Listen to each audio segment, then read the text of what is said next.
98ರಲ್ಲಿ ಅಪ್ಪ ತಂದಿದ್ದ concept okay Darshini ಅಂತ. ಸೊ ಇದಕ್ಕೆ ದರ್ಶಿನಿ ಅಂತ ಒಂದು ಹೆಸರಿಟ್ರು. ಕೆಫೆ ದರ್ಶಿನಿ ಅನ್ನೋ ಪದ ಬಂದಿದ್ದು ಅವರಿಂದಾನೆ. ಪದ ಅಲ್ಲಿವರೆಗೂ ದರ್ಶಿನಿ ಅಂತ ಹೋಟ್ಲೇ ಇರಲಿಲ್ಲ. ಓಕೆ, ಈ ಕಾರಣಕ್ಕೆ ದರ್ಶಿನಿ ಬ್ರಹ್ಮ ಅಂತ ನಮ್ಮ ತಂದೆಯವ್ರಿಗೆ ಬಿರುದು ಕೊಟ್ಟರು. ಸರ್ ನೀವು ಬಂಡವಾಳ ಅಂತ ಒಂದು ಹಾಕ್ತೀರಾ, ಒಂದು 20-25 ಲಕ್ಷ ಹಾಕ್ತೀರಾ, ಅದ್ ನಿನ್ ಪ್ರಕಾರ ನನ್ನ ಪ್ರಕಾರ 3 ವರ್ಷ ತೆಗಿಬಹುದು. 3 ವರ್ಷದಲ್ಲಿ 3ರಿಂದ 4 ವರ್ಷ ತೆಗಿಬಹುದು. ನೀವು ಪ್ರಯತ್ನ ಹಂಗಿರ್ಬೇಕು, ದುಡಿಮೆ ಹಂಗಿರ್ಬೇಕು, ಕಷ್ಟ ಹಂಗ್ ಪಟ್ರೆ 3ರಿಂದ 4 ವರ್ಷ ತೆಗಿಬಹುದು. ಬರ್ರಿ ಬೀಗ್ರ, ಊಟ ಮಾಡೋಣ. ಬಾಳ್ ಮಂದಾಗ್ಲಿ ತಗೋರಿ. ನಿಮ್ಮ ಬಾಯಾರಿಕೆಯಿಂದ ಹಂಗ ಆಗ್ಲೇವಾ? ನಮಸ್ತೆ ಗೆಳೆಯರೇ, ಬದುಕಿನ ಬುತ್ತಿಗೆ ತಮಗೆ ಎಂದಿನಂತೆ ಆದರದ ಸ್ವಾಗತ. ನಾನು ಈ ದಿವಸ ಒಂದು ಅದ್ಭುತವಾದ ಕಥೆಯೊಂದಿಗೆ ತಮ್ಮ ಮುಂದೆ NR ಕಾಲೋನಿಯಲ್ಲಿ ನಿಂತ್ಕೊಂಡಿದ್ದೀನಿ. ನನ್ನ ಹಿಂದೆ ಕಾಣಿಸ್ತಾ ಇರ್ಬೋದು ಸೌತ್ ಕಿಚನ್ ಅಂತ. ಯಾರು ಕೇಳಿಲ್ಲ ಹೇಳ್ರಿ. ಆಮೇಲೆ ಎಲ್ಲ ಬ್ಲಾಗರ್ಸು ಇದನ್ನು ಮಾಡಿದ್ದಾರೆ. ನಾನು ಯಾಕೆ ಇದಕ್ಕೆ ಟೈಮ್ ತೊಗೊಂಡೆ ಅಂದರೆ ಇದ್ರ ಬುನಾದಿ ಹುಡುಕ್ಬೇಕಾಗಿತ್ತು ನಾನು. ಭಾಳ ಮುಖ್ಯವಾಗಿ ಆರ್ ಪ್ರಭಾಕರ್ ಅಂದರೆ ನಿಮ್ಗೆ ಹಳಬರಿಗೆಲ್ಲ ನೆನಪಿರುತ್ತೆ. ದರ್ಶಿನಿ ತಂದವ್ರು ಇವರೇ. ಬೆಂಗಳೂರಲ್ಲಿ ದರ್ಶಿನಿ ಅನ್ನೋ ಪದ ನೀವೇನಾದರೂ ಇವತ್ತು ಕೇಳ್ತಾ ಇದ್ದರೆ ಅದ್ರ ಕಾನ್ಸೆಪ್ಟ್ ಇವ್ರದೇ. ಅಷ್ಟೇ ಅಲ್ಲದೆ ನೀವು ಹಳ್ಳಿ ಮನೆ ನೋಡಿರ್ತೀರಿ, ತಾಜಾ ತಿಂಡಿ ನೋಡಿರ್ತೀರಿ, ರೋಟಿ ಗರ್ ನೋಡಿರ್ತೀರಿ. ಇವೆಲ್ಲ ಕಾನ್ಸೆಪ್ಟ್ಗಳು ತಂದಿದ್ದು ಕೂಡ ಆರ್ ಪ್ರಭಾಕರ್ ಸರೇ. ಬನ್ನಿ ಇದ್ರ ಸಂಪೂರ್ಣ ಕತೆ ಹೇಳ್ತೀನಿ, ಕೊನೆವರೆಗೆ ವಿಡಿಯೋ ನೋಡಿ. ಸೌತ್ ಕಿಚನ್ಗೆ ತಮಗೆ ಸ್ವಾಗತ ಗೆಳೆಯರೆ.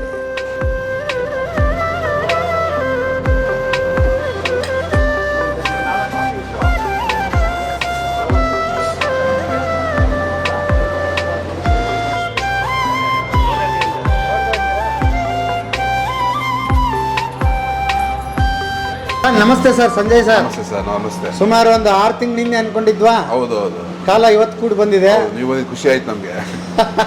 ಅವಕಾಶ ಮಾಡಿಕೊಟ್ಟಿದ್ದಕ್ಕೆ ನನಗೂ ಖುಷಿ. Thank you sir. Thank you. ಸರಿ ಹೇಳಿ, ಸೌತ್ ಕಿಚನ್ದು ಕಂಪ್ಲೀಟ್ ಹಿಸ್ಟ್ರಿ ಕೇಳೋಣ ಅಂತ ಬಂದಿದ್ದೀವಿ. ಹೇಳಿ ಸರ್. ಈಗ ಎಲ್ಲಿಂದ ಶುರು ಮಾಡ್ತೀರಿ ಸರ್? ಇದು ಗ್ರೈಂಡಿಂಗ್ ಸೆಕ್ಷನ್ ನಮ್ದು. ಗ್ರೈಂಡಿಂಗ್ ಸೆಕ್ಷನ್ ಅಲ್ಲಿಂದ ಶುರು ಮಾಡೋಣ. ನಡಿ ಸರ್. ಇಡ್ಲಿ ಚಟ್ನಿ ಹೋಟ್ಲ್ ಅಂತಾನೆ ಫೇಮಸ್ ಆಗಿದೆ. ಇಡ್ಲಿ ಮತ್ತು ಚಟ್ನಿ. ನಮ್ಮಲ್ಲಿ ಸಾಂಬಾರ್ ಮಾಡಲ್ಲ, ಬರೀ ಚಟ್ನಿ. ಬರೀ ಚಟ್ನಿ. ನಮ್ಮಲ್ಲಿ ಈರುಳ್ಳಿ ಬೆಳ್ಳುಳ್ಳಿನೂ ಉಪಯೋಗಿಸಲ್ಲ. Okay sir. ಇದು ಈ ಬಿಲ್ಡಿಂಗ್ ಎಷ್ಟು ಫ್ಲೋರ್ ಇದೆ ಸರ್? ಇದು ಸರ್ ಇದು 3 ಫ್ಲೋರ್ ಇದೆ. 3 ಫ್ಲೋರ್ ಇದೆ. 3 ಫ್ಲೋರ್ ಪ್ರೊಡಕ್ಷನ್ಗೆ ಅಂತಾನೆ ಮಾಡಿದೀವಿ ನಾವು. ಹೋಟ್ಲು ಪ್ರೊಡಕ್ಷನ್ ಕಸ್ಟಮರ್ ಏರಿಯಾ ಕೆಳಗಡೆ 3 ಫ್ಲೋರ್ ಗ್ರೈಂಡಿಂಗ್ ಸೆಕ್ಷನ್ ಇದೆ, ಮೇಲ್ಗಡೆ ಕುಕಿಂಗ್ ಸೆಕ್ಷನ್ ಇರುತ್ತೆ. ಓಕೆ, ಇದು ಇಡೀ ಫ್ಲೋರ್ ಹೋಟ್ಲಿಗೋಸ್ಕರ. ಹೋಟ್ಲು ಸರ್, ಇಡೀ ಹೋಟ್ಲ್ ಅಂತಾನೆ ಇರುತ್ತೆ. ಓಕೆ, ನೋಡ್ರಿ ಸರ್ ಏನೇನು ತೋರಿಸ್ತೀರಿ.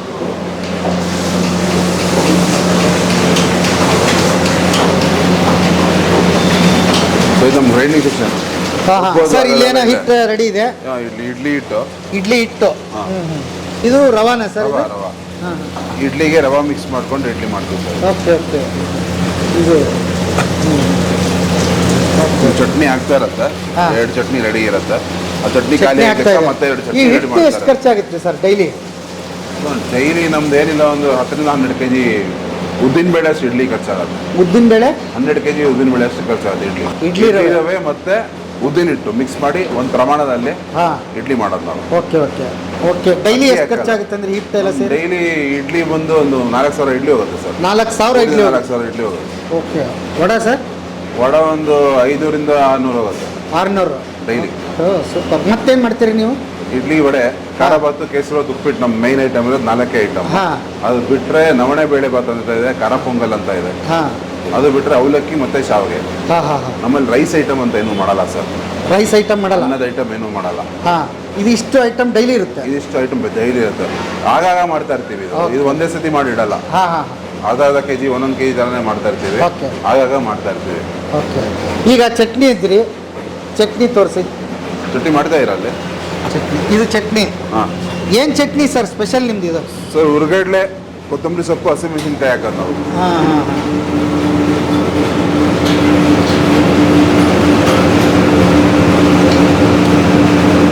ಒಂದು 2 ಥರ ಚಟ್ನಿ ಇದೆ. ಒಂದು ದೋಸೆಗಿದೆ, ಒಂದು ಇಡ್ಲಿಗೆ ಅನ್ನೋ ಚಟ್ನಿ ಮಾಡ್ತೀವಿ. ಆಮೇಲೆ ಏನ್ ಗ್ರೈಂಡಿಂಗ್ ನೋಡ್ತಾ ಇರಲ್ಲ ಸರ್, ಈ ಕಲ್ಲೆಲ್ಲ ಮೆಡಿಸಿನ್ ವ್ಯಾಲ್ಯೂ ಇದೆ. ಮೆಡಿಸಿನಲ್ ವ್ಯಾಲ್ಯೂ ಇದೆ. ಹೌದಾ? ನಾರ್ಮಲ್ ಕಲ್ ಅಲ್ಲ ಇದು. ಅಲ್ಲ, ನೋಡ್ಕೊಂಡ್ ಕಾಣಿಸಿದೆ ಅಷ್ಟೇ. ಓಕೆ. ಆಯುರ್ವೇದಿಕ್ ಅಲ್ಲಿ ಮೋಟಾರ್ ಅಂತ ಬರುತ್ತಲ್ಲ, ಹಿಂಗೆ ಮಾಡ್ತಾರೆ. ಕನ್ನಡದಲ್ಲಿ ಏನಂತ ಗೊತ್ತಿಲ್ಲ. ಆ ಕಲ್ಲಿಂದ ಮಾಡಿರೋದಿದಲ್ಲ. ಕಲ್ಲೇ ವಿಶೇಷವಾಗಿದೆ. ಸವಿಯಲ್ಲ ಈ ಕಲ್ಲು. ಹಾ. ಸವಿಯಲ್ಲ ಆ ಥರ. ಹೌದಾ? ಅಂದ್ರೆ ನಿಮ್ ಬೇರೆ ಹೋಟ್ಲಿಗೆ ಹೋದ್ರೆ ಸವಿಯತ್ತೆ ಕಲ್ಲು. ಹಾ. ಈ ಕಲ್ಲಲ್ಲಿ ಸವಿಯಲ್ಲ. ಹೌದಾ? ಇದು ರೇಟು ಅಷ್ಟೇ 4 ಜಾಸ್ತಿ. ಎಲ್ಲಿಂದ ತರಿಸಿದ್ರಿ ಸರ್ ಇದು? ಇದು ಬೆಂಗಳೂರು ಅಂಜನಾಪುರ ಕಲ್ಲು ಅಂತಾನೆ ಹೇಳ್ತಾರೆ. ಬೆಂಗಳೂರು ಅಂಜನಾಪುರ ಕಲ್ಲು. ಅಂಜನಾಪುರ. ಅದು ಎಷ್ಟು ಚಟ್ನಿ ಖರ್ಚಾಗುತ್ತೆ ಸರ್? ನಮ್ಮ ಚಟ್ನಿ ಜನ ತುಂಬಾ ಇಷ್ಟಪಡ್ತಾರೆ. ಹೌದು. ಏನಿಲ್ಲ ಅಂದ್ರೆ ಒಂದು ಡೈಲಿ ಏನಿಲ್ಲ ಒಂದು 15-20 ಕೆಜಿ ಚಟ್ನಿ ಕಲಿಯೋದು. 20 ಕೆಜಿ ಚಟ್ನಿ ಚಟ್ನಿ ಅಂದ್ರೆ ಬ್ಯಾಚ್ ವೈಸ್ ಬ್ಯಾಚ್ ಹಾಕ್ತಾರೆ. ಬ್ಯಾಚ್ ಆಗ್ತಾರೆ. ಎರಡೆರಡೆ ಮಾಡ್ತಾ ಇರ್ತಾರೆ. ಹಾ. 2 ಕೆಳಗಡೆ ಹೋದ್ರೆ ಸಹ ಇದು ಹೋಗುತ್ತೆ ಕೆಳಗಡೆ. Okay okay. ಯಾಕಂದ್ರೆ ನಮ್ಮಲ್ಲಿ ಸಾಂಬಾರು ಇಲ್ಲಲ್ಲ ಸರ್, ಅದಕ್ಕೆ. ಹಾಂ ಹಾಂ. ಇದು ದೋಸೆ ಇಟ್ಟು. ದೋಸೆ ಇಟ್ಟು. ಹಾಂ.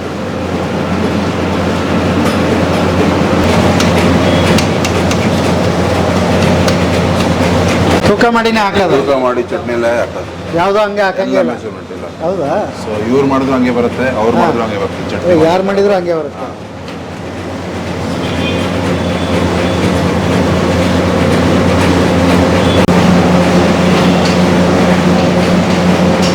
ಇದು ನಮ್ಮ ಆಫೀಸ್.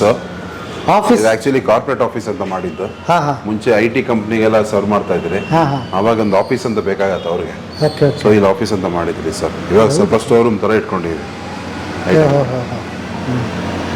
ನಿಮ್ಮ ಆರ್ಡರ್ ಗಿಡ್ರ್ ಕೊಡ್ಬೋದಾದ್ರೆ ಇಲ್ಲಿ ಹಾ. ಆಫೀಸ್ ಇದೆ. ಅಂದ್ರೆ ಯಾರೋ ಬಂದಾಗ ಮಾತಾಡ್ಸೋಣ ಅಂತ ಕಸ್ಟಮರ್. ಓಕೆ. ಹಾಂ ಹಾಂ ಹಾಂ. ಸೂಪರ್.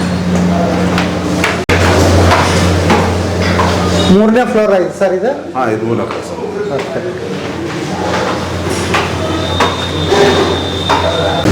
ಹಾಂ ಹೇಳಿ ಸರ್. ಕೋವಿಡ್ ಇತ್ತಲ್ಲ, ಕೋವಿಡ್ಗಿಂತ ಮುಂಚೆ ನಾವು ಹಾ. ಕಾರ್ಪೊರೇಟ್ ಕೇಟರಿಂಗ್ ಮಾಡ್ತಾ ಇದ್ರಿ. ಹಾ, ಹಾ, ಹಾ. IT ಕಂಪ್ನಿಗಳಿಗೆಲ್ಲ ಸರ್ವ್ ಮಾಡ್ತಾ ಇದ್ರಿ. ಹೌದು. ಅವಾಗ ನಮ್ದೊಂದು ಬೇಕರಿ ಇತ್ತು. ಹಾಂ ಆ ಬೇಕರಿಲಿ ಎಗ್ಲೆಸ್ ಐಟಮ್ ಎಲ್ಲ ಕೊಡ್ತಾ ಇದ್ರಿ. ಹಾ, ಹಾ. ಎಲ್ಲ. ಬಟ್ ಈಗ ಅನಿವಾರ್ಯತೆ ನಿಮ್ಗೆ ಗೊತ್ತಾಯ್ತು ಏನೇನಾಗಿದೆ ಅಂತ. IT BT ಎಲ್ಲ ಸ್ವಲ್ಪ ಕ್ಲೋಸ್ ಆಗಿದೆ. ಹಾಂ. ಆಮೇಲೆ ವರ್ಕ್ ಫ್ರಮ್ ಹೋಮ್ ಮಾಡ್ತಾರೆ ಎಲ್ಲರೂ. Okay. ಸೊ ಇವಾಗ ಸದ್ಯಕ್ಕೆ ಶಟ್ ಡೌನ್ ಆಗಿದೆ ಸರ್ ಇದು. ಹೌದಾ? ಮೊದಲೆಲ್ಲ ಇಲ್ಲಿ ಫುಲ್ ನಡೀತಾ Full ಇತ್ತು. ನಡೀತಾ ಎಷ್ಟು ಕಂಪ್ನಿ ಕೊಡ್ತಾ ಇದ್ರಿ ಸರ್? ಒಂದೇನಿಲ್ಲ ಅಂದ್ರೆ 45 ಕೌಂಟರ್ ತರ ಇತ್ತು ನಮ್ದು. 40? ಕಂಪ್ನಿ 3 ಇತ್ತು. ಹಾ. ಕೌಂಟರ್ 45 ಇತ್ತು. ಏನೇನು ಕೊಡ್ತೀರಿ ಅಲ್ಲಿ? ಡೈಲಿ ಎಲ್ಲ ಕೊಡ್ತೀರಾ? ಕೇಕ್ಗಳು, ಪಫ್ಗಳು ಎಲ್ಲ ಹೋಗ್ತದೆ. ಬೇಕರಿ ಐಟಮ್ಗಳೆಲ್ಲ ಹೋಗ್ತಾ ಇತ್ತು. ಹೌದಾ? ಎಲ್ಲ ಕ್ಲೋಸ್ ಆಯ್ತು. ಈಗ ಮಿಷಿನ್ಗಳು ಅದು ಇದೆಲ್ಲ ಹಂಗೆ ಇದೆ? ಮಿಷಿನ್ಗಳೆಲ್ಲ ಹಂಗೆ ಇದೆ. ಹೌದಾ? ಹಾಂ. ಓಕೆ.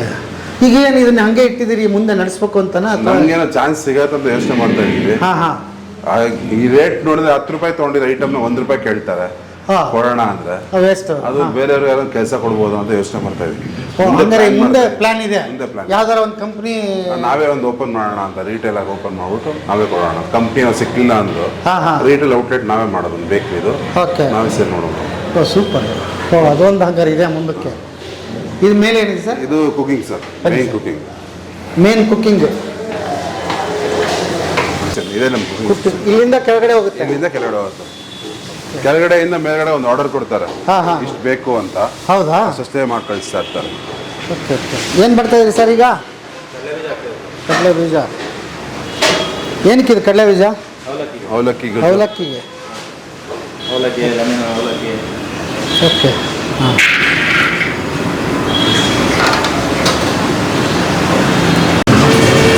ಶಾವಿಗೆ ರೆಡಿ ಆಗ್ತದೆ. ಶಾವಿಗೆ. ಇದು ಅಡುಗೆ ಮನೆ ಎಷ್ಟು ಜಾಗ ಇದೆ ಸರ್ ಇದು? ಸೊ ಇದೇನಿಲ್ಲ ಒಂದು 700 ಅಡಿ ಇದೆ ಸರ್. 700 ಅಡಿ? 700 ಅಡಿ ಇದೆ. ಒಂದು ಕಿಚನ್ಗೆ ಇಷ್ಟು ಜಾಗ ಪ್ರಶಸ್ತವಾಗಿರ್ಬೇಕು ಅಂತೀರಿ? Yes sir. ಯಾರ ಮಾಡಲಿ? ಗಾಳಿ ಗೀಳಿ ಎಲ್ಲ ತುಂಬಾ ಓಡಾಡುತ್ತೆ. ಹಾಂ ಹಾಂ. ಗಾಳಿ ಪಾಸ್ ಆಗ್ಬೇಕು. ಬಾರಸಿಗರಿಗೆ ಭಟ್ರಿಗೆ ತುಂಬಾ ಅನುಕೂಲವಾಗಿರುತ್ತೆ. ಹಾಂ. ತುಂಬಾ ಸೆಕೆ ಥರ ಏನಾಗಲ್ಲ, ನೀಟಾಗಿರುತ್ತೆ. ಅದಕ್ಕೆ ಮುಖ್ಯವಾಗಿ ಆ್ಯಕ್ಚುಲಿ ನಿಮ್ಮ ಕೌಂಟ್ರು ಇಷ್ಟೇ ಇರೋದು ಹೌದು ಅಲ್ವಾ? ಕೌಂಟರ್ ಇರೋದು ಬರೀ 20%. ಹಾಂ. ಪ್ರೊಡಕ್ಷನ್ಗೆ 80% ಇಟ್ಕೊಂಡಿದ್ದೀವಿ. 80% ಜಾಗ ಕಸ್ಟಮರ್ ಇದೆ ಬರೀ 20%. ಹಾಂ. ಅಡುಗೆ ಮನೆ ಏನಿದೆ ಅದು 80% ಇದೆ. 80% ಇದೆ. ಅದ್ಭುತ. ಈಗೇನು ರೆಡಿ ಆಗುತ್ತೆ ಸರ್? ಸರಿ, ವಡೆ ಮಾಡ್ತಾರೆ ಸರ್. ವಡೆ ಮಾಡ್ತಿದ್ದೀರಿ? ಸೂಪರ್. ಅವ್ರಿಗೆ ಫೋನ್ ಮಾಡಿ ಐಟಮ್ಗಳು ಹೇಳಿದ್ರು ಸರ್. ಹಾಂ ಹಾಂ. ಇಷ್ಟು ಐಟಮ್ ಬೇಕು ಇವಾಗ ಕೆಳಗಡೆ. Okay okay. ಈಗ ರೆಡಿ ಆಗುತ್ತೆ? ಇವಾಗ ರೆಡಿ ಮಾಡ್ತಾರೆ. ಅವಲಕ್ಕಿ, ಉಪ್ಪಿಟ್ಟು, ಶಾವಿಗೆ. ಸರ್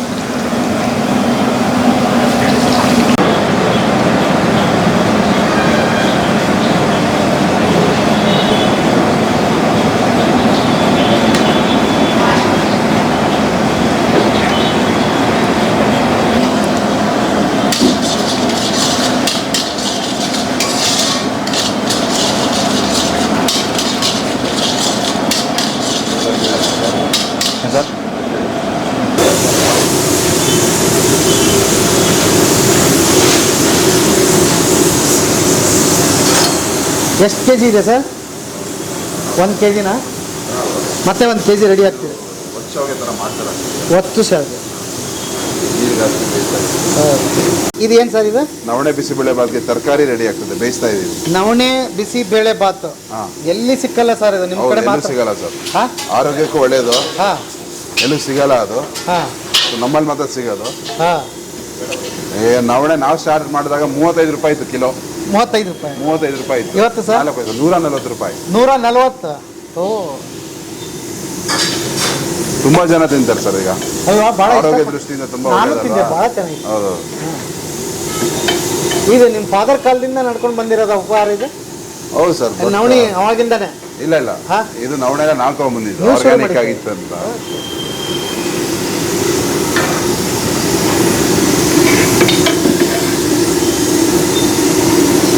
ಈಗ ನೀವು ಇಷ್ಟೊತ್ತು ಕಿಚನ್ ತೋರಿಸಿದ್ರಿ, ಇದನ್ನೆಲ್ಲ ಮಾತಾಡಿದ್ವಿ. ನಂಗೆ ಭಾಳ ಖುಷಿ ಏನಂತಂದರೆ ಹೇಗಿದು ಸ್ಥಾಪನೆ ಆಯಿತು, ಯಾರ ಕಾಲಕ್ಕಾಯಿತು, ಹೇಗೆ ಸರ್? ಓಕೆ ಸರ್, ಇದು ಸ್ಟಾರ್ಟ್ ಆಗಿದ್ದು 2014 ಅಕ್ಟೋಬರಲ್ಲಿ. ಸೊ ನಮ್ಮ ತಂದೆ ಬೇಸಿಕಲಿ ಬಂದು ಹೋಟೆಲ್ ಕನ್ಸಲ್ಟೆಂಟ್ ಆಗಿದ್ರು. ಯಾವಾಗ ಸರ್ ಇದು? ಇದು 1988-89 ಬಗ್ಗೆ ಮಾತಾಡ್ತಾರೆ ನಾನು. ಏನದು ಹೋಟೆಲ್ ಕನ್ಸಲ್ಟೆಂಟ್? ಹೋಟೆಲ್ ಕನ್ಸಲ್ಟೆಂಟ್ ಅಂದರೆ ಒಬ್ರು ಯಾರಾದರೂ ಹೋಟ್ಲು ಮಾಡ್ಬೇಕಂತ ಆಸೆ ಇದ್ದಿದ್ರೆ ನಮ್ಮ ತಂದೆಗೆ ಅಪ್ರೋಚ್ ಮಾಡ್ತಾ ಇದ್ದಾರೆ. ನಮ್ಮ ತಂದೆಯವರೆಲ್ಲ ಹೇಳ್ಕೊಡ್ತಾ ಇದ್ರು, ರೆಸಿಪಿಯಿಂದ ಹಿಡಿದು ಯುಟೆನ್ಸಿಲ್ಸು, ಎಕ್ವಿಪ್ಮೆಂಟ್ಸು, ಹೇಗೆ ಮಾಡೋದು ಅಂತ ಕಂಪ್ಲೀಟ್ ಆಗಿ. ನಮ್ಮ ತಂದೆಗೆ ದರ್ಶಿನಿ ಬ್ರಹ್ಮ ಅಂತ ಬಿರುದು ಕೊಟ್ಟಿದ್ದಾರೆ. ಸೊ ಏನವ್ರ ಹೆಸರು? ಆರ್ ಪ್ರಭಾಕರ್ ಅಂತ ನಮ್ಮ ತಂದೆ ಹೆಸರು. ಈಗ ಮೊದಲು ಹಂಗಾರೆ ಬೆಂಗಳೂರು ಮುಂಚೆ ಕೂತ್ಕೊಂಡು ತಿನ್ನೋ ಥರ ಇತ್ತು, ತುಂಬ ಸರ್ವಿಸ್ ಹೋಟ್ಲು. ಬಟ್ ನಮ್ಮ ತಂದೆಯವರು ಒಂದ್ಸತಿ ಸಿಂಗಾಪುರ್ ಟ್ರಿಪ್ ಹಾಕಿದ್ರು 87ಅಲ್ಲಿ. 87 ಸಿಂಗಾಪುರ್ ಟ್ರಿಪ್ ಹಾಕಿದಾಗ ಮೆಕ್ಡೊನಾಲ್ಡ್ಸು, KFC ಎಲ್ಲ ನೋಡ್ಕೊಂಬಂದಿದ್ದಾರೆ. ಅಲ್ಲಿ ನೋಡ್ಕೊಂಬಂದಾಗ ಈ ಥರದೇ ಬೆಂಗಳೂರಲ್ಲಿ ಏನಕ್ಕೆ ಮಾಡೋಕ್ಕಾಗಲ್ಲ, ನಮ್ಮ ತಿಂಡಿ ತಿನಿಸುಗಳನ್ನ ಏನಕ್ಕೆ ಮಾಡೋಕ್ಕಾಗಲ್ಲ ಅಂತ ಆ ಪ್ಲಾನಲ್ಲಿ ಫಸ್ಟ್ ಹೋಟ್ಲು 1988ಅಲ್ಲಿ ಕೆಫೆ ದರ್ಶಿನಿ ಅಂತ ಸ್ಟಾರ್ಟ್ ಮಾಡಿದ್ರು. ಕೆಫೆ ದರ್ಶಿನಿ ಜಯನಗರ ಬ್ಲಾಕ್ ಅಲ್ಲಿ, ಜಯನಗರ 3rd ಬ್ಲಾಕ್ ಅಲ್ಲಿ ಕೆಫೆ ದರ್ಶಿನಿ ಅಂತ ಫಸ್ಟ್ ದರ್ಶಿನಿ ಸ್ಟಾರ್ಟ್ ಆಗಿದ್ದು. ಅಂದ್ರೆ ಅದಕ್ಕೆ ಇನ್ನೊಂದು ಸ್ವಸಹಾಯ ಪದ್ಧತಿ ಅಂತ ಹೇಳ್ಬೋದಾ? ಸ್ವಸಹಾಯ ಪದ್ಧತಿ. ನಾವೇ ಹೋಗಿ ಕರೆಕ್ಟ್, ನಾವೇ ಹೋಗಿ ಸೆಲ್ಫ್ ಸರ್ವಿಸ್, ನಾವೇ ಹೋಗಿ ನಾವೇ ಬಡಿಸ್ಕೊಂಡು ಅವ್ರು ಹಾಕ್ತಾರೆ, ಆಯ್ತಾ ತಿಂಡಿ ಆಯ್ತಾ ಹೋಗ್ತಾ ಇರೋದಷ್ಟೇ. ಮುಂಚೆ ಅಲ್ಲೇ ಕೂತ್ಕೊಂತ ಇದ್ರು, ಟೈಮ್ ತಗೊಂತಾ ಇದ್ರು ಜನ. ಇವಾಗ ಆ ಟೈಮ್ ಇಲ್ಲ, ಎಲ್ಲ ಯಾರಿಗೂ ಟೈಮ್. ಅವಾಗ ಏಜ್ ಎಷ್ಟು? ಸೊ ನಾನು ಅವಾಗೇನು 7-8 ವರ್ಷ ಹುಡುಗ ಅಷ್ಟೇ, ಸ್ವಲ್ಪ ನೆನಪಿದೆ ಅಷ್ಟೇ. ಆ ಪ್ಯಾಷನ್ ನಮ್ಮ ತಂದೆಯಿಂದ ನೋಡಿದ್ದು ನಾನು ಆ್ಯಕ್ಚುಲಿ. ಓಕೆ, ಆ ಥರ ಇತ್ತು. ಯಾವ ಊರು ಸರ್ ಮೂಲ ನಿಮ್ಮ ತಂದೆ? ಈ ಬೆಂಗಳೂರಲ್ಲೇ ಹುಟ್ಟಿ? ಇಲ್ಲ, ನಮ್ಮ ತಂದೆ ಬಂದು ಕುಂದಾಪುರದಿಂದ ಬಂದವರು ಮೂಲ? ಅಪ್ಪ ಅಮ್ಮ ಎಲ್ಲ ಸಾಲಿಗ್ರಾಮದವರು. ಓಕೆ, ಸೊ ನಮ್ದೆಲ್ಲ ಆ ಕಡೆ ಇದೆ, ನೇಟಿವ್ ಬಂದು ಕುಂದಾಪುರನೇ. ಈಗಲೂ ನೀವು? ನಾನು ಹುಟ್ಟಿ ಬೆಳೆದಿರೋದೆಲ್ಲ ಬೆಂಗಳೂರೇ. ನೀವು ಮಕ್ಕಳೆಲ್ಲ ಎಷ್ಟು ಜನ ಮಕ್ಕಳು ಸರ್? ನಮ್ಮ ತಂದೆ 3 ಜನ ಮಕ್ಕಳು ಸರ್. ನಾನು, ನಮ್ಮ ಅಣ್ಣವ್ರು ಇದ್ದಾರೆ, ಸಂತೋಷ್ ಅಂತ. ಸೊ ನಾವಿಬ್ರು ಇದು ನೋಡ್ಕೊಂತೀವಿ, ಹೋಟ್ಲ್ಗಳನ್ನ ನೋಡ್ಕೊಂತೀವಿ. ನಮ್ಮ ತಂಗಿ ಬಂದು ಹೌಸ್ ವೈಫ್. ಹೌದಾ? ಓಕೆ, 3 ಜನ ಮಕ್ಕಳು. ಅಂದ್ರೆ ನಿಮ್ಮ ತಂದೆ ಮದುವೆ ಆಗೋ ಕಾಲಕ್ಕೆ ಅದಕ್ಕಿಂತ ಮುಂಚೆ ಇಲ್ಲಿ ಬಂದು ಸೆಟ್ಲ್ ಆಗಿರೋರು? ಹೌದು. ಈಗಲೂ ಕುಂದಾಪುರದಲ್ಲಿ ನಿಮ್ದು ಮೂಲ ಆಸ್ತಿ ಅಂತ ಏನಿಲ್ಲ, ಬಟ್ ದೇವಸ್ಥಾನ ದೇವರು ಹೋಗಿ ಬರ್ತೀರಿ? ಯಾವಾಗ ಆಗಾಗ ಹೋಗ್ಬಿಡ್ತೀವಿ, ವರ್ಷಕ್ಕೆ 2-3 ಸತಿ ಅಟ್ಲೀಸ್ಟ್ ಹೋಗ್ಬಿಡ್ತೀವಿ. ಓಕೆ. ದರ್ಶಿನಿ ಹಂಗೆ ಶುರು ಆಯ್ತು? ಫಸ್ಟ್ ದರ್ಶಿನಿ ಸ್ಟಾರ್ಟ್ ಆಗಿ ಕೆಫೆ ದರ್ಶಿನಿ ಅಂತ. ಅಂದ್ರೆ ದರ್ಶಿನಿ ಇವರೇ ಶುರು ಮಾಡಿದ್ರ ಅಥವಾ ಬೇರೆದವ್ರು ಶುರು ಮಾಡಿದ್ರ? ಇವ್ರು ಗೈಡೆನ್ಸ್ ಕೊಟ್ಟಿದ್ದ? ಹೇಗೆ? ನಮ್ಮ ತಂದೆ ಗೈಡೆನ್ಸ್ ಕೊಟ್ಟಿರೋದು. ಅವ್ರು ಬೇರೆದವ್ರು ಶುರು ಮಾಡಿದ್ರು, ಬೇರೆ ಸ್ಟಾರ್ಟ್ ಮಾಡಿರೋದು. ಓಕೆ. ಸೊ ಬೇಸಿಕಲಿ ಅವ್ರ ಬಾವಾನೇ ಸ್ಟಾರ್ಟ್ ಮಾಡಿದ್ರು, ಅಂದ್ರೆ ನಮ್ಮ ಮಾವ ಆಗ್ತಾರ ಅವರು. ಓಕೆ. ಸೊ ಅವರೇ ಸ್ಟಾರ್ಟ್ ಮಾಡಿದ್ದು ಕೆಫೆ ದರ್ಶಿನಿ ಅಂತ ಸ್ಟಾರ್ಟ್ ಮಾಡಿದ್ರು. ಅದಾದ್ಮೇಲೆ ಉಪಹಾರ ದರ್ಶಿನಿ ಅಂತ ಸ್ಟಾರ್ಟ್ ಮಾಡಿದ್ರೆ ಅದು ತುಂಬಾ ಹೆಸರು ಬಂದಿದೆ ಅಂತ ಅನ್ಸುತ್ತೆ. ಓಕೆ. ಅದಾದ್ಮೇಲೆ ರೋಟಿಗರ್, ಹಳ್ಳಿ ಮನೆ, ತಾಜಾ ತಿಂಡಿ, ಕೇಕ್ ವಾಲಾ, ಇದು ಕೆಲವು ಹೋಟ್ಲು ಅವ್ರು ಮಾಡಿರೋದು ಸೌತ್ ಇಂಡೀಸ್ ಅಂತ. ಹೌದಾ? ಆಮೇಲೆ ನಮ್ಮ ತಂದೆಯವರು ಒಂದು ಅದ್ಭುತ ಏನಂದ್ರೆ, ಅವರು ಒಂದು ಹೆಸರಿಟ್ಟಿರ್ತಾರೆ, ಹೆಸರಿಂದ ಹಿಡಿದು ಕೊನೆಯವರೆಗೂ ಅವರೇ ಹೇಳೋದು. ಯೂನಿಫಾರ್ಮ್ ಕಲರ್ ಇಂದ ಹಿಡಿದು ಒಂದು ರೆಸಿಪಿವರೆಗೂ ಹಿಡಿದು ಎಲ್ಲ ಅವರೇ ಹೇಳೋದು. ಅಂದ್ರೆ ಈಗ ಒಂಚೂರು ಹಂಗೆ ನನಗೆ ಈಗ ನೆನಪಿಗೆ ಬರ್ತಾ ಇರೋದು, ಮಲ್ಲೇಶ್ವರಂ ಹಳ್ಳಿ ಮನೆ ಇರೋದು ಈಗ ಇವ್ರ ನಿಮ್ಮ ತಂದೆಯವ್ರ ಕಾನ್ಸೆಪ್ಟ್ ಹಿಂಗ್ ನಡಿಬೇಕು ತಂದೆದು. ಮತ್ತೆ ಸರ್ ಇದು ರೋಟಿಗರ್, ಗಾಂಧಿ ಬಜಾರ್, ಬಸವನಗುಡಿ ಅದ್ರ ಕಾನ್ಸೆಪ್ಟ್ ಇವ್ರದೇ ತಂದೆದೆ. ಓಕೆ. ಮತ್ತೆ ತಾಜಾ ತಿಂಡಿ ನಿಮ್ಮ ಇದರಲ್ಲಿ ಜಯನಗರಲ್ಲಿ ಒಂದಿದೆ, ಕತ್ರಗುಪ್ಪೆಯಲ್ಲಿ ಒಂದಿದೆ. ಹೌದು. ಸೊ ಅದು ಅಷ್ಟೇ ನಮ್ಮ ತಂದೆಯವ್ರದ್ದು ಐಡಿಯಾ ಎಲ್ಲ ನಿಮ್ಮ ತಂದೆ? ಹೌದು. ನಮ್ಮ ತಂದೆ ಮೇನ್ ಕಾನ್ಸೆಪ್ಟ್ ಏನು ಅಂದ್ರೆ, ಗ್ರಾಹಕರಿಗೆ ಜೇಬ್ಗೆ ಭಾರ ಆಗ್ಬಾರ್ದು, ಜೇಬು ಕತ್ರಿ ಹಾಕ್ಬಾರ್ದು, ಒಳ್ಳೆ ಆಹಾರ ಸಿಗ್ಬೇಕು, ರುಚಿ ಇರಬೇಕು. ಮೇನ್ ಕಾನ್ಸೆಪ್ಟ್ ಅದೇ ಅವ್ರದ್ದಿರೋದು. ನಮ್ಮ ತಂದೆಯವರು ಫುಡ್ ಅಡಲ್ಟ್ರೇಷನ್ ಬಗ್ಗೆ, ಆಮೇಲೆ ಈ ಟೀಗೆಲ್ಲ ಕಲರ್ ಆಗ್ತಾ ಇದ್ರು ತುಂಬಾ. ಅದೆಲ್ಲ ತುಂಬಾ ಹೋರಾಟ ಮಾಡಿದ್ದಾರೆ. ಅದ್ರ ಬಗ್ಗೆ ತುಂಬಾ ಇದು ಬರ್ದಿದೆ, ಲೇಖನೂ ಬರ್ದಿದ್ದಾರೆ ಅವರು ಫುಡ್ ಅಡಲ್ಟ್ರೇಷನ್ ಬಗ್ಗೆ. ಈ ಅಜಿನೋಮೋಟೋ ಅಂತ ಹಾಕ್ತಾರೆ, ಟೇಸ್ಟಿಂಗ್ ಪೌಡರ್, ತುಂಬಾ ರುಚಿಯಾಗ್ಲಿ ಅಂದ್ಬಿಟ್ಟು ಚೈನೀಸ್ ಆಹಾರದಲ್ಲಿ ಒಂದು ಪ್ರಮಾಣದಲ್ಲಿ ಹಾಕ್ಬೇಕು. ಅದು ತುಂಬಾ ಆಕ್ಚುಲಿ ಕೆಟ್ಟದು. ಈ ಬಸ್ರಿಗಳು 5 ವರ್ಷ ಚಿಕ್ಕ ಮಕ್ಳುಗಳು ಕನ್ಸ್ಯೂಮೇ ಮಾಡಬಾರ್ದು ಅದು ಆಕ್ಚುಲಿ. ಬಟ್ ಆದ್ರೂ ನಮ್ಮ ಹೋಟ್ಲವರು ಗೊತ್ತಿಲ್ಲ, ಅವ್ರಿಗೆ ತಿಳುವಳಿಕೆ ಇಲ್ಲ, ಇಷ್ಟಿಷ್ಟ ಹಾಕ್ತಾರೆ ಪೌಡರ್. ಏನದು ಅಜಿನೋಮೋಟೋ ಅಂದ್ರೆ? ಅದು ಟೇಸ್ಟಿಂಗ್ ಪೌಡರ್ ಸರ್. ಅದು ಮೋನೋಸೋಡಿಯಂ ಗ್ಲೂಕೋಮೇಟ್ ಅಂತ, ಅದು ಕೆಮಿಕಲ್ ನೇಮ್ ಬಂದು ಮೋನೋಸೋಡಿಯಂ ಗ್ಲೂಕೋಮೇಟ್ ಅಂತ. ಅದನ್ನ ಹಾಕೋದ್ರಿಂದ ಏನಾಗುತ್ತೆ ಸರ್? ಅದರಿಂದ ಕ್ಯಾನ್ಸರ್ ಆಗುತ್ತೆ. ಅಲ್ಲ, ಅಡಿಗೆ ಏನಾಗುತ್ತೆ? ಅಡುಗೆ ರುಚಿ ಬಂದ್ಬಿಡುತ್ತೆ. ಹೌದಾ? ನಿಮಗೆ ಟಕ್ಕಂತ ಫ್ಲೇವರಿಂಗ್ ಸಿಗುತ್ತೆ. ನೀವು ಎಲ್ಲೇ ಈ ಬೀದಿ ಬದಿ ಇಲ್ಲಾಂದ್ರೆ ಯಾವ್ದೊಂದು ಚಿಕ್ಕ ರೆಸ್ಟೋರೆಂಟ್ಗೆ ಹೋದಾಗ ಉಪ್ಪಿನ ತರ ಇರುತ್ತೆ, ಅದು ನಿಮ್ಗೆ ಗೊತ್ತೇ ಆಗಲ್ಲ, ಸುಮ್ಮನೆ ಹಿಂಗೆ ಹಾಕ್ತಾರೆ ಅಷ್ಟೇ. ನಿಮ್ ಬಾಯಿ ಚುರುಚುರು ಅನ್ಸುತ್ತೆ, ಯಾಕೆ ಈ ಟೇಸ್ಟ್ ಬಂತು ಅಂತಾನೆ ಗೊತ್ತಾಗಲ್ಲ ನಿಮ್ಗೆ. ಬಟ್ ಸ್ವಲ್ಪ ಆದ್ಮೇಲೆ 1-2 ಗಂಟೆ ಆದ್ಮೇಲೆ ದಾಹ ಆಗತ್ತೆ, ನೀರ್ ಕುಡಿಬೇಕು ಅಂತ ಅನ್ಸತ್ತೆ. ಅದೇ ಅದು ಇದು ಪರಿಮಾಣ ಏನೋ ರಿಸಲ್ಟ್. ಸೊ ಅದನ್ನ ತಿನ್ನೋದ್ರಿಂದ ಏನಾಗುತ್ತೆ ಅಂದ್ರೆ ಸರ್, ಅದು ಲಾಂಗ್ ಯೂಸೇಜ್ ಇಂದ ನಿಮ್ಗೆ ಕ್ಯಾನ್ಸರ್ಗಳು ಬರುತ್ತೆ. ಕಂಪ್ಲೀಟ್ ಅವಾಯ್ಡ್ ಮಾಡ್ತಾರೆ ಎಷ್ಟೊಂದು ಜನ. ಇದು FSCC ಅವರೇ ಹೇಳಿರೋದು, ತುಂಬಾ ಯೂಸ್ ಮಾಡಂಗಿಲ್ಲ ಅಂತ. ಸೊ ಪರ್ಮಿಟಬಲ್ ಬಂದ್ರೆ ಒಂದು 1 ಗ್ರಾಮ್ ತರ ಹಾಕ್ಬೇಕು. ಇಲ್ಲೇನಂದ್ರೆ 1 ಸ್ಪೂನ್ ಹಾಕ್ತಾರೆ ಒಂದು ಫ್ರೈಡ್ ರೈಸ್ಗೆ. ಅಂದ್ರೆ ಅದ್ರ ಬಗ್ಗೆ ಸರಿಯಾದ ತಿಳುವಳಿಕೆ ಮಾಡೋರ್ಗೆ ಇಲ್ಲ, ತಿನ್ನೋರ್ಗೆ ಇಲ್ಲ. ನಮ್ಮ ಹೋಟ್ಲ್ ಅವ್ರಿಗೆ ಅದೇ ಪ್ರಾಬ್ಲಮ್ ಆಗ್ತಿರೋದು. ಆಮೇಲೆ ಮುಂಚೆ ಟೀ ಕಲರ್ ಆಗ್ತಾ ಇದ್ರು. ಇವಾಗ ಜನಕ್ಕೆ ಹೆಂಗೆ ಅಂದ್ರೆ ನ್ಯಾಚುರಲ್ ಆಗಿ ಟೀ ಮಾಡಿದಾಗ ಕಲರ್ ಬರಲ್ಲ. ಜನ ಏನ್ ಅನ್ಕೊಂಡ್ಬಿಟ್ಟಿದ್ದಾರೆ, ಕಲರ್ ಆಗಿದ್ರೆ ಖಡಕ್ ಆಗಿರತ್ತೆ ಅಂತ ಅನ್ಕೊಂಡ್ಬಿಟ್ಟಿದ್ದಾರೆ. ಸೊ ಇವ್ರೇನ್ ಮಾಡ್ತಾರೆ, ಅದಕ್ಕೆ ಈ ಬಟ್ಟೆ ಕಲರ್ ಬರುತ್ತಲ್ಲ ಡೈ, ಅದೆಲ್ಲ ಆಗ್ತಾ ಇದ್ರು. ಅಯ್ಯೋ ಶಿವನೇ. ಸೊ ಇನ್ನ ಮಾರ್ಕೆಟ್ ಎಲ್ಲ ನಡೆಯುತ್ತೆ, ಅದು ಇನ್ನ ನಡೀತಾನೆ ಇದೆ. ಸೊ ಎಷ್ಟೊಂದು ವಾಹಿನಿಗಳು ಬಂದಿದೆ. ತುಂಬಾ ಹಂಗೆ ನಿಮ್ಮ ತಂದೆ ಇದನ್ನೆಲ್ಲ ಅವೇರ್ನೆಸ್ ಮಾಡ್ತಾ ಇದ್ರು. ಈ ಅಡಲ್ಟ್ರೇಷನ್ ಬಗ್ಗೆ ಎಲ್ಲ ಅವೇರ್ನೆಸ್ ಕೊಡ್ತಾ ಇದ್ರು ಈ ತರ. ಆಮೇಲೆ ಐಸ್ ಬಗ್ಗೆ ಹೇಳ್ತಾ ಇದ್ರು. ಈ ನಾರ್ಮಲ್ ಜ್ಯೂಸ್ ಅಂಗಡಿ ಎಲ್ಲ ಹೋದ್ರೆ ಈ ಡೆಡ್ ಬಾಡೀಸ್ಗೆ ಐಸ್ ಅಂತ ಮಾಡಿರ್ತಾರೆ ಸರ್ ಯೂಶಲಿ ಅಲ್ಲಿ, ಆಯ್ತಾ? ಆ ಡೆಡ್ ಬಾಡೀಸ್ ಐಸ್ ಅಲ್ಲಿ ಈ ಜ್ಯೂಸ್ ಅಂಗಡಿಯಲ್ಲಿ ಯೂಸ್ ಮಾಡ್ತಾ ಇದ್ರು ಮುಂಚೆ. ಅದೇ ಡೆಡ್ ಬಾಡಿ ಐಸ್ ಕಿಲೋ ತುಂಬಾ ಕಮ್ಮಿ ಆಗ್ತಾ ಇತ್ತು, ಅದು ಕೆಜಿಗೆಲ್ಲ. ಒರಿಜಿನಲ್ ಐಸ್ ಬೇರೆ, ಒರಿಜಿನಲ್ ಐಸ್ ಸಿಗ್ತಾ ಇತ್ತು. ಅಂದ್ರೆ ಒರಿಜಿನಲ್ ಐಸ್ ನಾವು ಕುಡಿಯೋ ನೀರಲ್ಲಿ ಮಾಡ್ತಾ ಇದೀವಲ್ಲ ಐಸ್, ಆ ಐಸ್ ಮಾಡ್ತಾ ಇರ್ಲಿಲ್ಲ. ಯೂಶಲಿ ಟ್ಯಾಂಕ್ ನೀರು, ಆ ಟ್ಯಾಂಕ್ ಅಲ್ಲಿ ಐಸ್ ಬರುತ್ತೆ ಬಲ್ಕ್ ಆಗಿ, ಆ ಐಸ್ ನೀರೇ ಯೂಸ್ ಮಾಡ್ತಾ ಇದ್ರು. ಅದನ್ನ ಮಾರ್ಕೆಟ್ ಮೈಸೂರು ರೋಡಲ್ಲೆಲ್ಲ ಸಿಗ್ತಾ ಇತ್ತು ಮುಂಚೆ, ಅದನ್ನ ಯೂಸ್ ಮಾಡ್ತಾ ಇದ್ರು. ಇವಾಗ ಆ ತಿಳುವಳಿಕೆ ಬಂದ್ಮೇಲೆ, ಇವಾಗ ನಾನು ಹೇಳ್ತಿರೋದು 10-15 ವರ್ಷ ಹಿಂದಿನ ಮಾತು. ಆ ಜ್ಯೂಸ್ ಅಂಗಡಿಗಳೆಲ್ಲ ಈ ತರ ಯೂಸ್ ಮಾಡ್ತಾ ಇದಾರೆ. ಅಪ್ಪ ಅವಾಗ ಇದೆಲ್ಲ ಲೇಖನಲ್ಲಿ ಬರ್ದಾಗ ಸ್ವಲ್ಪ ಚೇಂಜ್ ಆಗಿದೆ ಈಗ. ಇವಾಗ ಎಲ್ಲಾರು ಕ್ಯೂಬ್ ಐಸ್ ಅಂತ ಹಾಕ್ತಾರೆ, ಆ ತರ ಹಾಕ್ತಾರೆ. ಮುಂಚೆಗೆ ಈ ತರ ಆಗ್ತಾ ಇತ್ತು. ಏನು ಓದಿದ್ರ ನಿಮ್ಮ ತಂದೆ? ನಮ್ಮ ತಂದೆ ಓದಿರೋದು ಬರೀ 2nd PU ಸರ್. ಬಟ್ ಜ್ಞಾನ ಅಷ್ಟಿತ್ತು ಅವ್ರಿಗೆ, ನಾಲೆಜ್ ಹಂಗಿತ್ತು, ಎಜುಕೇಶನ್. ಈಗ ಅವಾಗಲೇ ನೀವು ಹೇಳಿದ್ರಿ ದೇಶ ವಿದೇಶ ಸುತ್ತಿದ್ರು ಅಂತ, ಯಾವ ಕಾರಣಕ್ಕೆ ಅಲ್ಲಿಗೆ ಹೋಗಿದ್ರು ಅವರು? ಸರ್ ಒಂದು ಟ್ರಿಪ್ ಅಂತ ಹೋಗಿದ್ರು ಅವ್ರು ಇನಿಷಿಯಲಿ ಸ್ಟಾರ್ಟಿಂಗ್ ಅಂತ. ಒಂದು ದೇಶ ನೋಡಿದಾಗ ಅವ್ರು ಖುಷಿ ಆಯ್ತಾಗ, ಓ ಈ ತರ ಈ ದೇಶ, ಈ ತರ ಫುಡ್ ಸಿಗತ್ತಾ, ಈ ತರ ಫುಡ್ ನಮ್ಮ ಬೆಂಗಳೂರಲ್ಲಿ ಏನಕ್ಕೆ ಮಾಡೋಕ್ಕಾಗಲ್ಲ ಅಂತ. ಅವಾಗ ಆಲ್ ಆಫ್ ಎ ಸಡನ್ ಅದು ಜ್ಞಾನ ಆಯ್ತು ಅವ್ರಿಗೆ. ಸೊ ಅವಾಗ ತಂದ್ರು ಕಾನ್ಸೆಪ್ಟ್ ಅವರು, ಆ ನೀಟ್ನೆಸ್, ಹೈಜೀನ್, ಬೇಸಿಕಲಿ ಅದೇ ಮೇಂಟೈನ್ ಮಾಡೋಣ ಅಂತ. ಏನಿತ್ತು ಅವಾಗ ಗ್ರಾಹಕರ ರೆಸ್ಪಾಂಡ್ ಹೊಸದಾಗಿ ಇರುವಾಗ? ಸರ್ ಅವರು ಮುಟ್ಟಿದೆಲ್ಲ ಚಿನ್ನ ಆಗ್ತಾ ಇತ್ತು ಅವಾಗ, ಆ ತರ ಇದ್ರು. ನೀವು ಉಪಾದರ್ಶಿನಿ ಬಗ್ಗೆ ಎಲ್ಲ ಕೇಳಿರ್ತೀರ. ₹1 ಒಂದು ಕಾಫಿ ಕೊಟ್ಟಿದ್ರು. ₹1 ಒಂದು ಕಾಫಿ. ಮಸಾಲೆ ದೋಸೆ ₹5, ಜಾಮೂನ್ ₹1, ಆ ತರ. ಆ ಪ್ರೈಸಿಂಗ್ ತುಂಬಾ ಕಮ್ಮಿ ಇರ್ತಾ ಇತ್ತು ಅಲ್ಲಿ. ಗ್ರಾಹಕರು ಅಂದ್ರೆ ಕ್ರೌಡ್ ಹಂಗೆ ಬರ್ತಾ ಇದ್ರು ಅವಾಗ. ಅಂದ್ರೆ ಅದಕ್ಕೆ ಮೂಲ ಈಗ ಹುಡುಕೋದಾದ್ರೆ, ಈ ಮೋಸ್ಟ್ಲಿ ಸರ್ವಿಸ್ ಇದು ಕಟ್ಟಾಯ್ತು, ಅವ್ನು ಕೂತ್ಕೊಂಡು ಅದೆಲ್ಲ ಕಟ್ಟಾಗಿದ್ರಿಂದ ಆ ಪ್ರೈಸ್ ಕೊಡೋಕೆ ಸಾಧ್ಯ. ಒಂದು ಹೋಗುತ್ತೆ.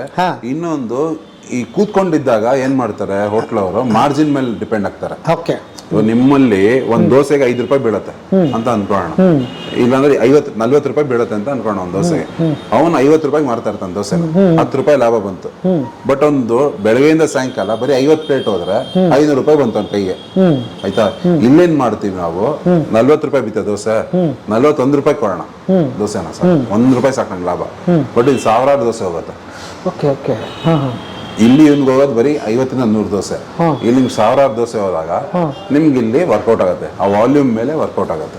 ಅಂದ್ರೆ ಜನಗಳೇ ಚೇಂಜ್ ಮಾಡಿದ್ರ ಅಥವಾ ಈ ಕಾನ್ಸೆಪ್ಟ್ ಬಂದಿದ್ರಿಂದ ಚೇಂಜ್ ಆದ್ರೆ? ಅವನು ಹೋಗಿ ಕುತ್ಕೋತಿದ್ದ, ಆರ್ಡರ್ ಮಾಡ್ತಿದ್ದ, ವೇಟರ್ ಬರೋನು, ಅಷ್ಟೊತ್ತಿಗೆ ಅವ್ನು ನೀರು ಸರ್ವ್ ಆಗಿರೋದು. ಒಂದು 25-30 ವರ್ಷ ನೋಡಿದ್ರೆ ಜನಕ್ಕೆ ಟೈಮ್ ಇತ್ತು, ದುಡ್ಡು ಇರ್ಲಿಲ್ಲ. ಇವಾಗ ಹೋಗ್ತಾ ಹೋಗ್ತಾ ಏನಾಯ್ತು, ಟೈಮ್ ಕಮ್ಮಿ ಆಗ್ತಾ ಇತ್ತು. ದುಡ್ಡಿತ್ತು, ಟೈಮ್ ಕಮ್ಮಿ ಆಗ್ತಾ ಹೋಗ್ತಾ ಇತ್ತು. ಅವ್ನು ಹಿಂಗೆ ಬಂದಿದ ತಕ್ಷಣ ಅವ್ನಿಗೆ ಅಲ್ಲಿ ಕೂತ್ಕೊಳ್ಳೋಕ್ಕೆಲ್ಲ ಟೈಮೇ ಇರ್ತಾ ಇರಲಿಲ್ಲ.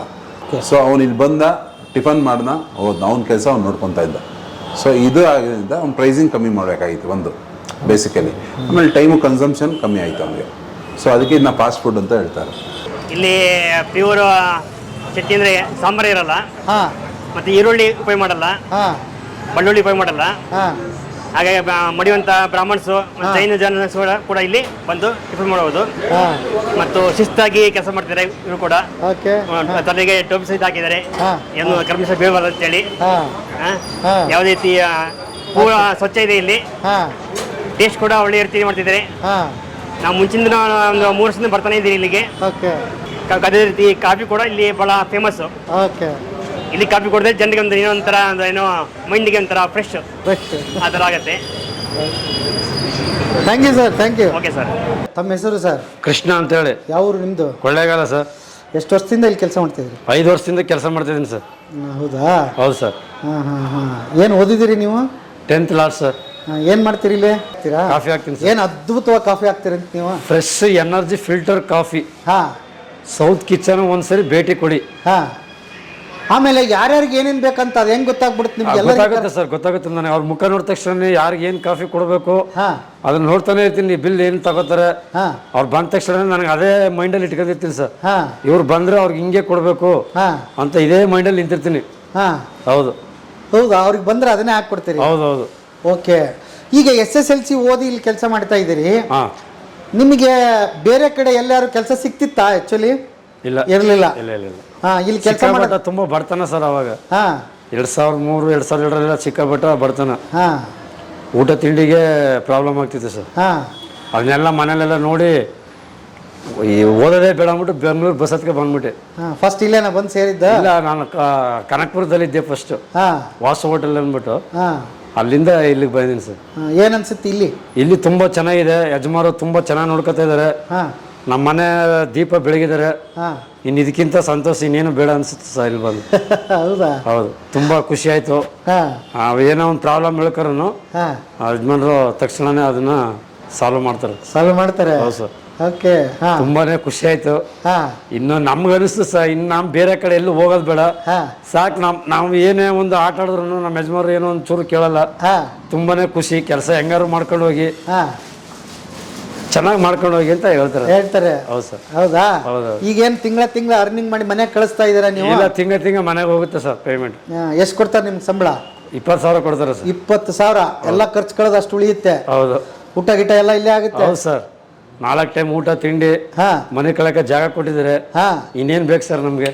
ಅದ್ಭುತ. ನಮ್ಮ ಕಷ್ಟ ಅಂದಾಗ ಏನು ಬೇಕು ಕೇಳಿ ನಾವಿದ್ದೀವಿ ಅಂತ ಹೇಳ್ತಾರೆ ಸರ್. ನಮ್ಗೆ ಅಷ್ಟು ಸಾಕಲ್ವ ಸರ್? ಸಾಕಾ? ಸಾಕು. ಹಾಂ. ಮುಂದೆ ಫ್ಯೂಚರ್ ಏನಪ್ಪ? ಫ್ಯೂಚರು ಒಂದು ಮದುವೆ ಆಗಬೇಕು. ಹಾಂ. ಯಜಮಾನರು ಹುಡುಗಿ ನೋಡು ಮದುವೆ ಮಾಡ್ಕೊ, ಹಾಂ. ಮನೆ ಮಾಡ್ಕೊಡ್ತೀನಿ, ಹಾಂ. ಆರಾಮಾಗಿರೋ ಅಂತ ಹೇಳೋರು ಸರ್. ಯಾರು ಈ ಥರ ಹೇಳಲ್ಲ. ಹಾಂ. ನಮ್ಮ ಯಜಮಾನ್ ಹೇಳಿದ್ದಾರೆ. ನನಗೆ ಅದು ತುಂಬ ಸಂತೋಷ. ಖುಷಿ ಆಯ್ತಾ? ಆಯ್ತು. ಹಾಂ.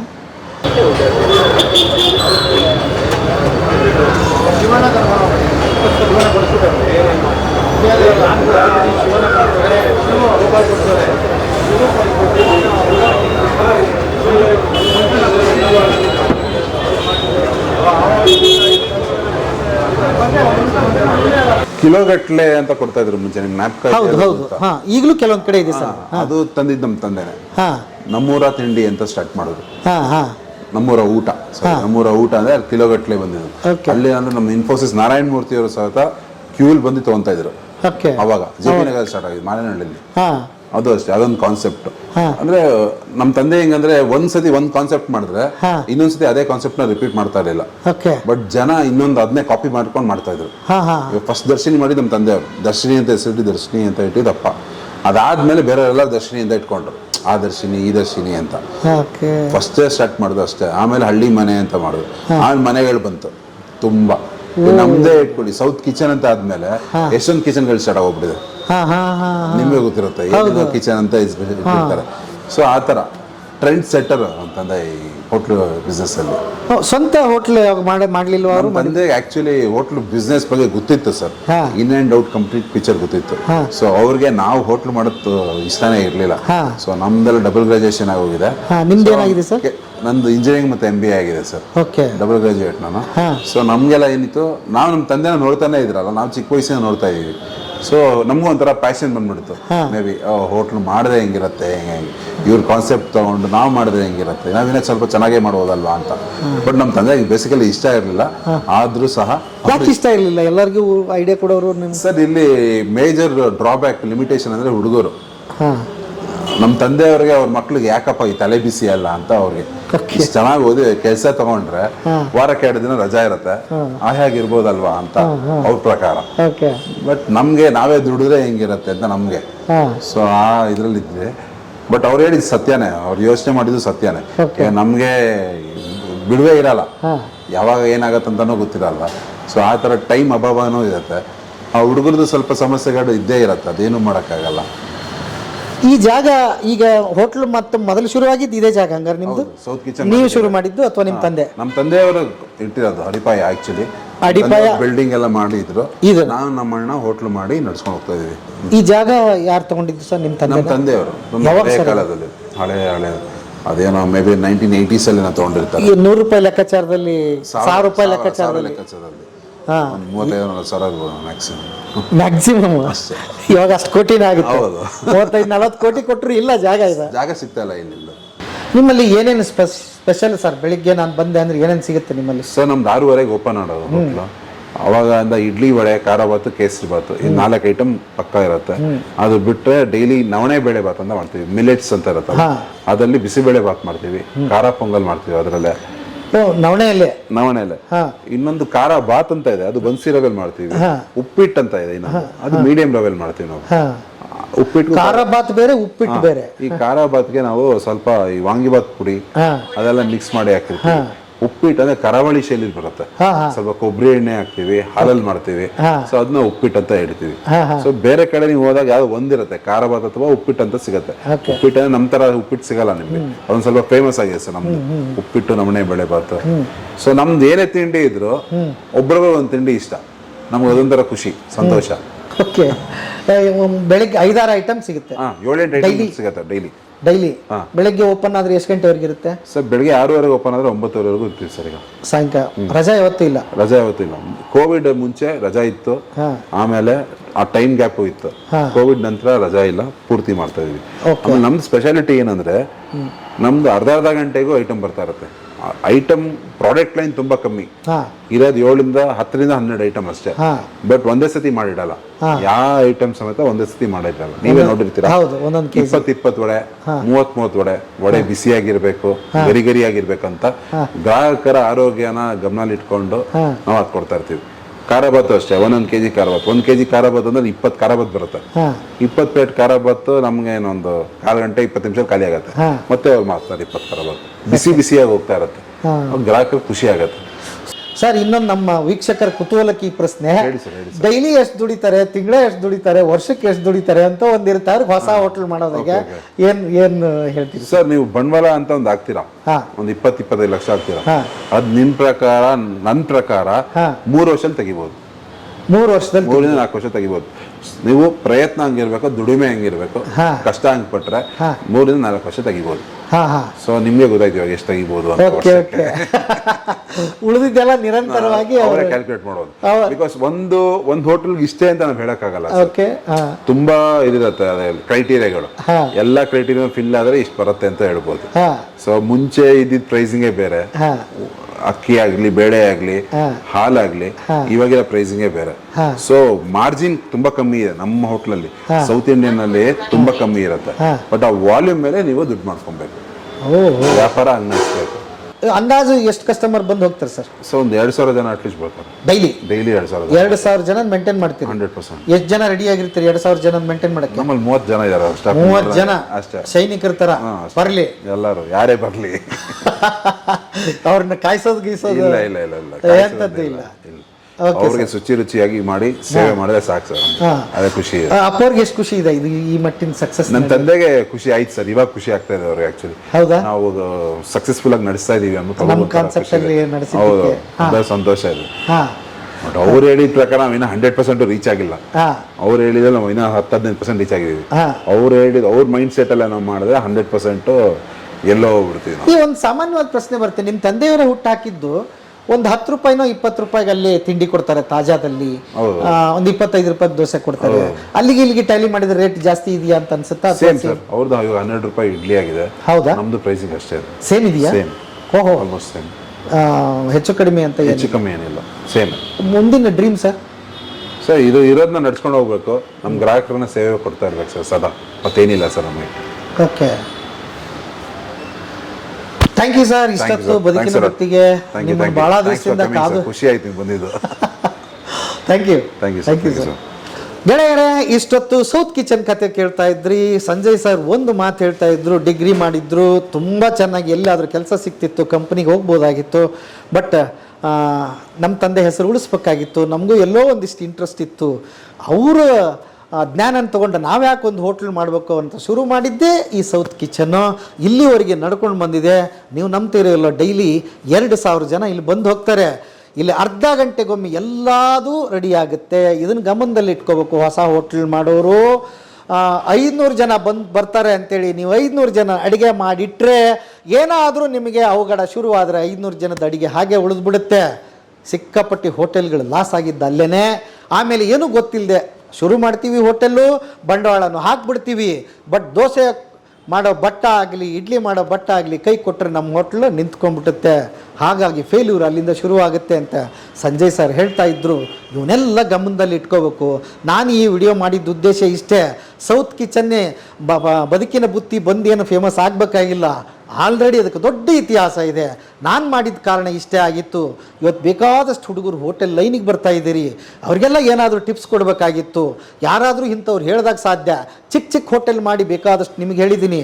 ಬಟ್ ಒಂದು ಕುತೂಹಲ ಇತ್ತು ನನಗೆ, 2,000 ಜನನ ಅದು ಬಿಸಿ ಯಾವಾಗ ಬಂದರೂ ಬಿಸಿ ಇರುತ್ತೆ ರೀ. ನೀವು ಇಡ್ಲಿ ತೊಗೊಳ್ಳಿ ಬಿಸಿ ಇರುತ್ತೆ, ವಡ ತೊಗೊಳ್ಳಿ ಬಿಸಿ ಇರುತ್ತೆ, ಉಪ್ಪಿಟ್ಟು ತೊಗೊಳ್ಳಿ ಬಿಸಿ ಇರುತ್ತೆ. ನೀವು ಆಲ್ರೆಡಿ ತಿಂದವ್ರಿಗೆ ಗೊತ್ತಿರುತ್ತೆ. ಇದು ಹೇಗೆ ಅನ್ನೋ ಸೋಜಿಗ ನನಗಿತ್ತು. ನೋಡಿ, 20% ಮಾತ್ರ ಸರ್ವಿಗೆ ಇಟ್ಕೊಂಡಿದ್ದಾರೆ, 80% ಇದನ್ನು ತಯಾರಿ ಮಾಡೋಕೆ ಇಟ್ಕೊಂಡಿದೆ. ಅದು ಇದ್ರ ಗುಟ್ಟು. ಆರ್ ಪ್ರಭಾಕರ್ ಸರ್ಗೆ ಇದ್ರ ಗುಟ್ಟು ಸಲ್ಲಬೇಕು. ಯಾಕೆ ಅಂತಂದರೆ ಹಿಂದೆ 1,000 ಅಡಿನ ಬರೀ 1,000 ಲೆಕ್ಕದಲ್ಲಿ ತೊಗೊಂಡಿದ್ದು ಇವತ್ತು ಕೋಟಿ ಲೆಕ್ಕದಲ್ಲಿ ಬಾಳುತ್ತೆ. ಅದು ಅವ್ರು ಮಾಡಿದ ಆಸ್ತಿ. ಅಷ್ಟೇ ಅಲ್ಲ, ಇಡೀ ಬೆಂಗಳೂರು ತುಂಬ ಇವತ್ತು ಹೋಟೆಲ್ ಚೆನ್ನಾಗಿರೋ ಏನೇನು ನಡೀತಾ ಇದೆ ಅದರದ್ದು ಆಶೀರ್ವಾದ ಕೂಡ ಆರ್ ಪ್ರಭಾಕರ್ ಸರ್ದೇ. ಸೌತ್ ಕಿಚನ್ ಮಾಡಿದ್ದು ನನಗೆ ಈ ಕಾರಣದಿಂದ ಇಷ್ಟ ಆಯಿತು. ಹಾಗಾಗಿ ಬೆಂಗಳೂರಿಗೆ ಬಂದಾಗ ಒಂದು ಅದ್ಭುತವಾದ ಇಡ್ಲಿ ವಡ ಬಿಸಿ ಬಿಸಿ ಬೇಕಂದರೆ ಚವಿರಿ.